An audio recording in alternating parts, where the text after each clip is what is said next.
First, the headlines. To protect the rights and interests of the Manipuris of Assam, Manipuri People's Front has been formed in Assam. DNLA militants gunned down 5 truckers in Dima Hasao district.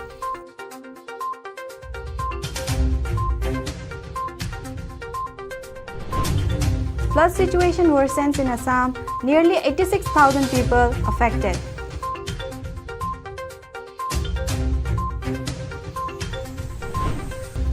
La Ganeshan sworn in as new governor of Manipur.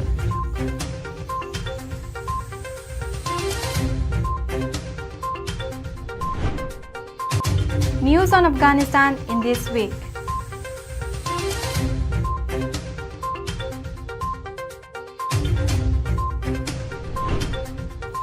And hockey player Lalrem Siami accorded rousing welcome in Mizoram.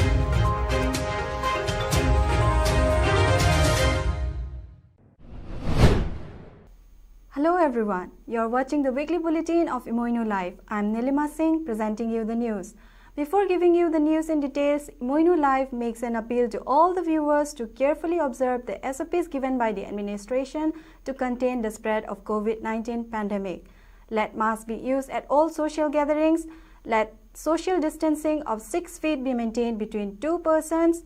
Let hands be washed and sanitized frequently. Let all persons above the age of 18 years be vaccinated. Now the news in details. The Manipuri People's Front MPF was formed on 24th May 2021 as a pressure group to safeguard and protect the rights and interests of the Manipuris of Assam. Since its inception, the front has not undertaken any activities till date except the expansion and development of the organization. In a press statement issued by its president, Yengkhom Upendra Singh, and Secretary General Leishungbam Inga Nganba on August 25 last, the front makes it clear to the Manipuris of Assam that MPF will always respect and cooperate with any Manipuri organization for furthering the cause of Manipuris of Assam. However, some organizations are trying to mislead the Manipuris of Assam with their vested interest to defame the growing and popular image of MPF to gain public support. Therefore, the front has requested the Manipuris of Assam not to be misled by any kind of irrelevant propaganda, the statement has added. 5 people died after miscreants set ablaze 7 trucks near Dismau village. The incident took place a little over 200 km from Guwahati. The trucks were carrying coal and other material for nearby cement manufacturing plant. Police suspect that militant organization DNLA to be behind this attack. The investigations are underway. The 108th birth anniversary of noted writer of Manipur, R.K. Sitaljit, was held in the Khorirol office on Friday, August 28 last. It was jointly organized by the Manipuri Short Story Society of India and Naharol Khorirol, Silup, Assam. Presided over by the president of the society, I. Binod Singh, its general secretary, Khaidem Kanta, gave the welcome address and keynote address. K.H. Gorhari, N.G. Basanta, T.H. Biswanath, E. Satish Chandra, etc. spoke on the occasion. Lastly, Secretary of the Assam Manipuri Sahitya Parishad Lakhipur District Committee gave the vote of thanks. The flood situation in Assam deteriorated on Thursday with nearly 86,000 people hit by the deluge across 5 districts, an official bulletin said. According to the daily flood report of the Assam State Disaster Management Authority, Bongaigaon is the worst affected, where almost 53,000 people are in distress, followed by Dhemaji over 16,000 and Chirang over 13,200. At present, 174 villages are underwater and 5,147.34 hectares of crop areas have been damaged across Assam, ASDMA said. It said authorities are running 34 relief camps and distribution centers in 4 districts, where 6,592 people have taken shelter. Roads, bridges, culverts, and other infrastructure have been damaged by floodwaters in several districts, the bulletin added.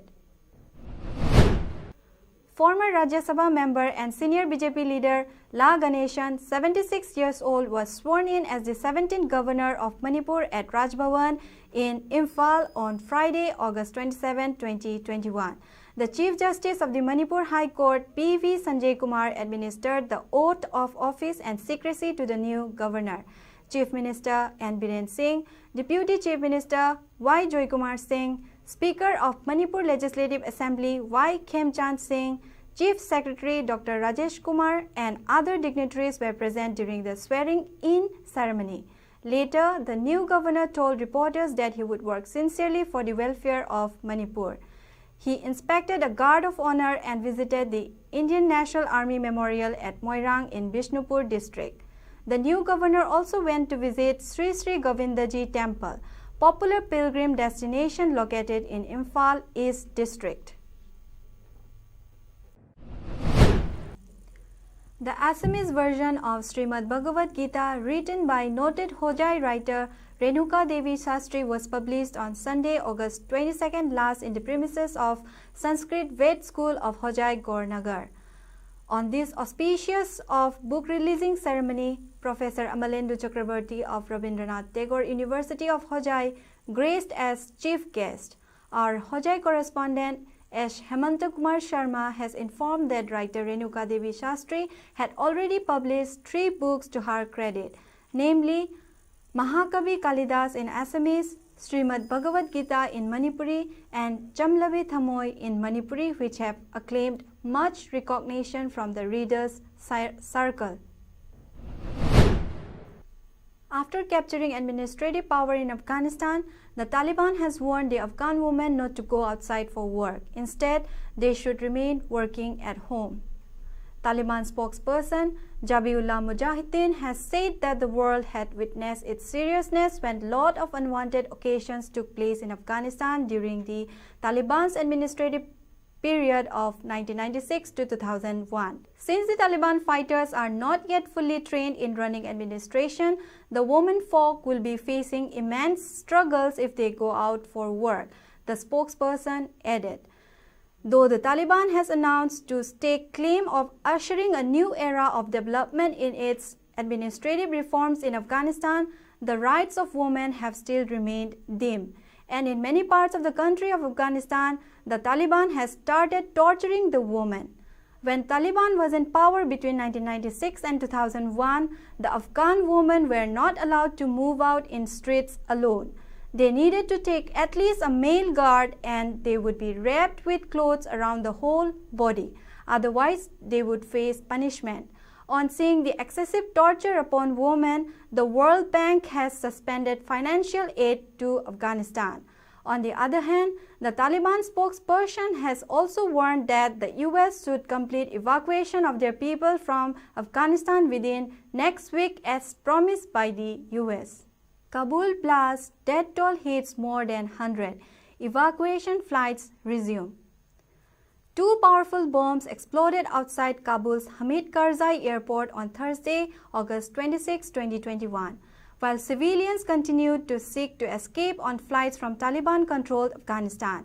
The bombings came hours after Western governments had warned their citizens to stay away from the airport because of an imminent threat of attack by ISK, the Afghanistan branch of Islamic State group.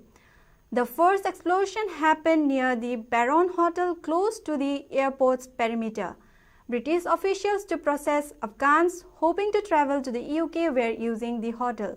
Gunfire and then a second explosion close to the Abbey Gate, one of the airport's main entrances, followed it.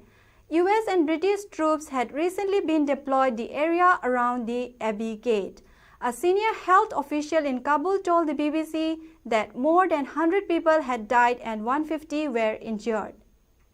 Huge crowd had been gathering in the area hoping to be accepted onto an evacuation flight at the time of explosion. Some countries had already ended their evacuation flights. The attack is likely to significantly complicate the effort to airlift thousands of people out of Afghanistan ahead of 31st August. Before the attack, a number of countries including Germany, the Netherlands and Canada had announced that they could no longer conduct flights. Turkey also announced that its troops, who had been providing security to the airport for 6 years, were withdrawing. The UK has confirmed that it will no longer be calling people forward to the airport for evacuation flights. US President Joe Biden has promised to hunt down the perpetrators, jihadist group ISK. The evacuations and foreign troops withdrawals are designed to be completed by August 31st, a deadline agreed with the Taliban. White House says more than 111,000 people have been evacuated since the early began nearly 2 weeks ago. Pentagon spokesman John Kirby, addressing reporters, says the US mission to evacuate people from Kabul airport will continue until the deadline of August 31st. Biden said on Thursday evening that he had ordered the Pentagon to plan how to strike ISIS-K, the Islamic State affiliate that claimed responsibility. The group has killed dozens of people in attacks in Afghanistan in the past 12 months. Several thousand Afghans gathered at Spin Boldak border. With the end in sight for air evacuations out of Kabul airport, it is still not clear how many Afghans are trying to leave the country. Several thousand Afghans are said to have fled into Pakistan using the Spin Boldak crossing point in southern Afghanistan. The BBC's Sumaila Jeffrey, who was at the Spin Boldak crossing Thursday, said it was a chaotic scene with many of those who had travelled to the border not being allowed to cross. US military began to retaliate ISK in Afghanistan in the morning of Saturday, August 28.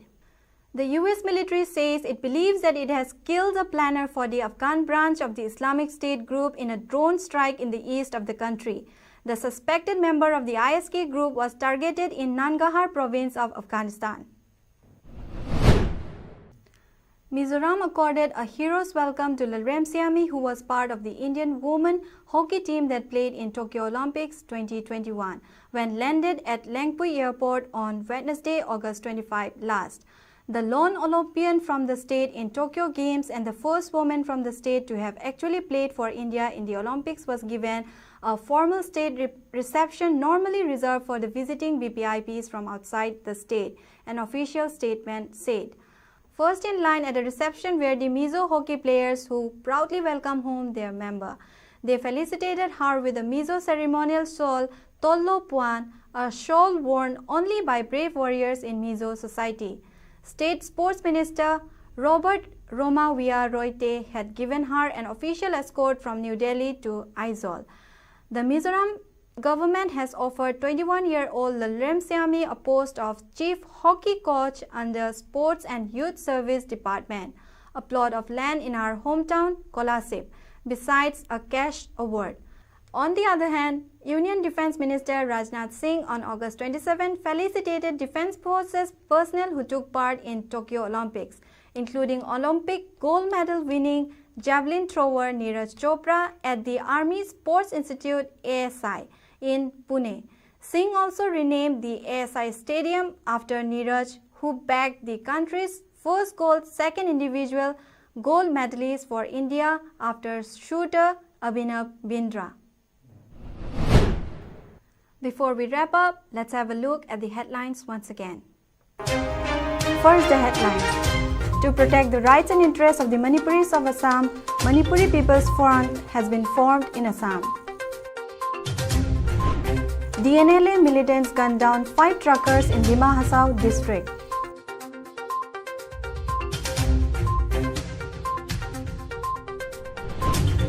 Flood situation worsens in Assam, nearly 86,000 people affected.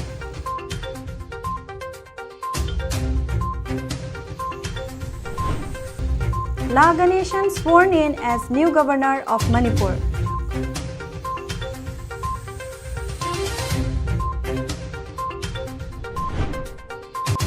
News on Afghanistan in this week.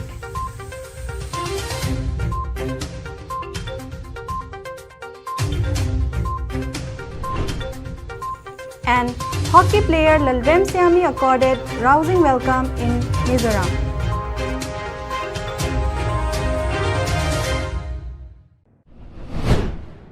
Thank you for watching Imoinu Live. Stay home, stay safe.